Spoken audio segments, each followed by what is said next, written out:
Halo semuanya, Namo Buddhaya.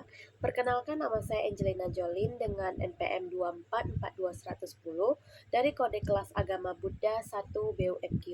Di sini saya akan menjelaskan kembali atau merangkum ringkasan dari dua video yang telah saya tonton, yaitu video mengenai karma dan kelahiran kembali yang dibawakan oleh Biku Utamo dan almarhum Bapak Cornelis Wawor.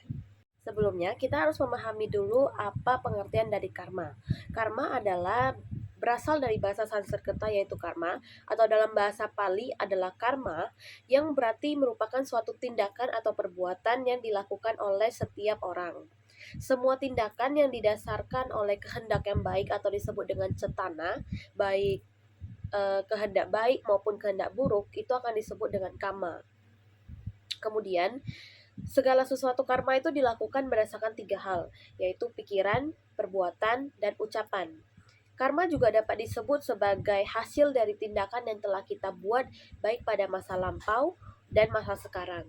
Sehingga baik ucapan, pikiran, dan perbuatan yang kita lakukan saat kapanpun itu akan membuahkan hasil sesuai dengan perbuatan, tindakan, dan ucapan yang telah kita lakukan. Seperti apabila kita melakukan tindakan, ucapan, dan pikiran yang baik, kita akan menghasilkan sebuah karma yang baik. Tetapi jika ucapan, pikiran, dan tindakan kita melakukan hal yang buruk, maka kita akan mendapatkan karma yang buruk pada masa yang akan datang. Perbuatan yang telah kita lakukan itu memiliki 3 pintunya, yaitu pikiran atau mano, ucapan atau fasih, dan jasmani atau kaya. Ketika kita berkehendak untuk melakukan yang hal baik, itu adalah suatu karma yang baik. Ketika kita melakukan perbuatan yang jahat, itu merupakan suatu karma yang buruk. Tetapi ketika kita sudah berpikiran negatif terhadap suatu hal, itu juga sudah melakukan karma yang buruk. Kemudian, ada 2 jenis perbuatan di dalam karma, yaitu perbuatan baik atau kusala karma dan perbuatan jahat yaitu akusala karma. Ketika kita melakukan suatu hal atau perbuatan, tentu akan ada buah hasil yang telah kita dapatkan dari apa yang telah kita lakukan. Oleh karena itu, karma itu sangat berhubungan dengan yang namanya vipaka, yang berarti karma adalah aksi dan vipaka adalah reaksi. Karma itu seperti benih yang telah kita tanamkan atau yang telah kita lakukan untuk mendapatkan buah hasilnya, dan vipaka ini adalah buah hasil dari apa karma yang telah kita tanam. Oleh karena itu, karma itu akan menghasilkan sebuah benih, baik benih yang baik maupun benih yang jahat.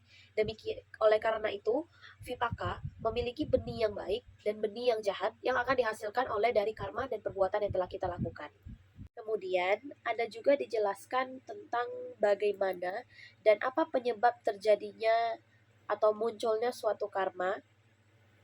Sebelumnya, kita telah mengetahui bahwa karma itu sangat berhubungan erat dengan yang namanya hukum sebab dan akibat.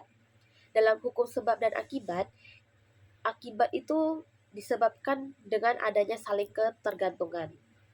Buddha mengatakan bahwa di dalam ajaran Buddha, dari yang ketidaktahuan akan menjadi timbul suatu ketahuan atau karma-karma yang telah kita lakukan.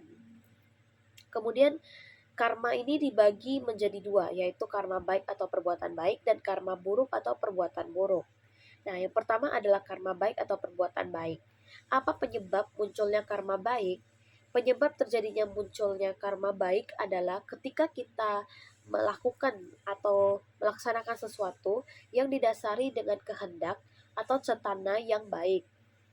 Nah, perbuatan baik atau karma baik ini didasari oleh 3 akar, yaitu ketidakserakahan atau aloba, kita tidak membenci atau adosa, dan kita bijaksana atau amoha.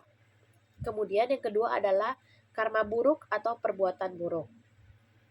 Karma buruk atau perbuatan buruk adalah suatu karma yang muncul ketika kita melakukan suatu hal atau melaksanakan suatu hal atas dasar kehendak atau cetana yang buruk, sehingga menghasilkan suatu karma buruk.